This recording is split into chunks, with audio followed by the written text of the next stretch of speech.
Hello friends, welcome back to Technique. In this video, let's talk about the cameras on the Nothing Phone 3A.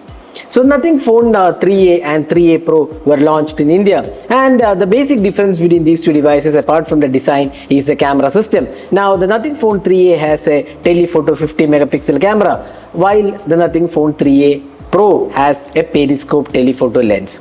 Now that's a major difference in the telephoto department. Rest all cameras seem same. Now let's see how good the camera experience is on the Nothing Phone 3A. So let's go straight into the camera sample. So before that, if this is your first time on this channel, do hit that subscribe button and also hit the bell icon to get notified of all the videos we publish. Let's also first look at the hardware offered before going into the camera samples. Now the primary camera is a 50 megapixel Samsung sensor. It's f1.88 aperture. You get optical image stabilization and electronic image stabilization. Now the secondary camera is a 50 megapixel Samsung sensor. It's a telephoto sensor, f2.0 aperture, 2x optical zoom. It also has electronic image stabilization included, 4x in sensor zoom and 30x ultra zoom.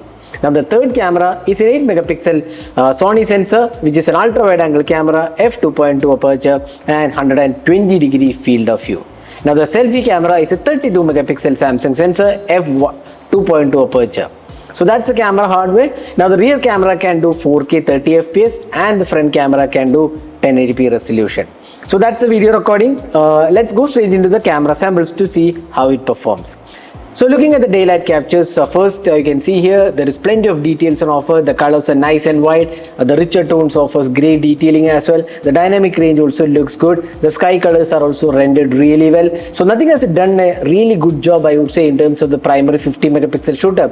It offers great detailing. The sharpness levels are also impressive. One thing what we really liked about the Nothing Phone 3A is the color reproduction. It looks really nice actually. So overall I would say Nothing has done a pretty good job in terms of the daylight captures taken with the Phone 3A. So overall I would say dynamic range, sharpness levels, detailing and the colors are also spot on with the primary shooter. Next let's go to the ultra wide angle camera. Now this 8 megapixel shooter has almost the same color reproduction as the primary shooter. That's pretty good job done, but details aren't that impressive obviously because the 8 megapixel shooter has its own limitations, but Nothing has optimized the camera pretty well. So the ultra wide angle camera is also usable on this device. Next let's go to the telephoto lens. Now the 50 megapixel can do 2x optical zoom, and you can see here the details are really good. Once again the colors are done well, and overall I would say the telephoto sensor, the 50 megapixel shooter with 2x zoom, does a really good job. Once again overall detailing and sharpness levels are pretty impressive and done really well.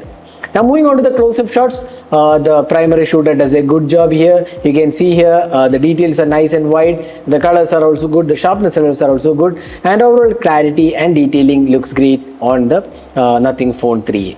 Now let's move on to the portraits. Now the portraits are handled by the telephoto 50 megapixel 2x zoom. Now this is where there is a bit of inconsistency, especially in terms of bright sunlight. The contrast seems to be off and the edge detection was not that perfect. Also the skin tones have a kind of whitish nature. It's not the real skin tones what we could see. Probably this could be fixed with software updates. We feel the portraits are kind of disappointing or rather inconsistent, especially the outdoor portraits. Indoor portraits seems to be slightly better overall, but once again the skin tones are not really accurately rendered. So this is one area where Nothing can do a bit more software optimization.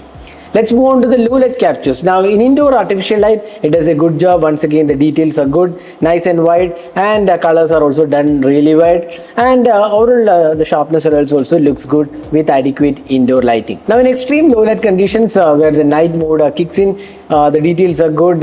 Once again you can see here the night mode looks really much like the night mode. It doesn't overexpose the images, and overall detailing and sharpness levels are also quite acceptable, I would say. Now the telephoto lens does not have optical image stabilization, and hence if you're shooting in low light, make sure you handle it well, otherwise so smaller shakes could render the image useless.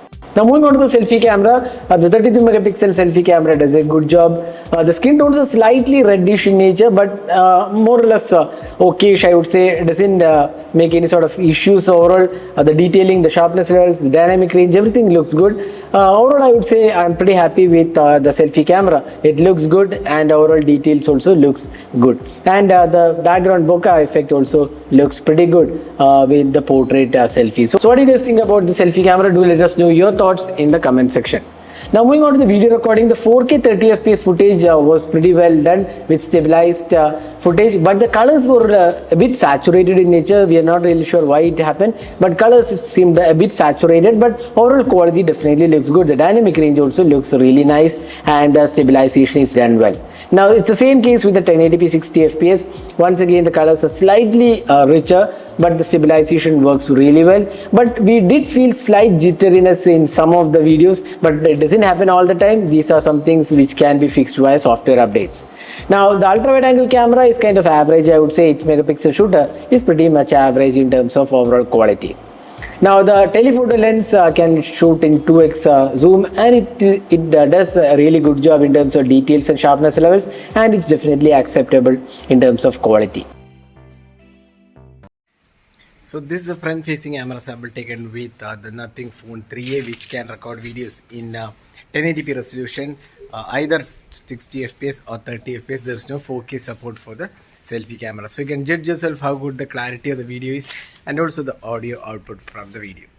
So that is a detailed camera review of the Nothing Phone 3a. So summing up, the Nothing Phone 3a positive side in terms of camera is the daylight captures, which looks really good from all the three cameras. Even the ultra wide angle camera was very much usable. The primary and the telephoto lens did a really good job in terms of colors, detailing, sharpness levels. One area where we were not that impressed was the telephoto for portraits. The portrait quality was kind of inconsistent, I would say. This needs a bit more fine tuning, but otherwise it's a good camera. Even the low light experience and selfies turned out pretty good. Also the video recording, there is a bit of jitter in some of the videos. It doesn't happen all the time, but these are some things which Nothing can fix via software updates. So that was my experience with the Nothing Phone 3a in terms of camera experience. What do you guys think about the camera? Do let us know your thoughts in the comment section. This is Nirmal signing off. Thanks for watching. Hope to see you in our next video. Have a great day.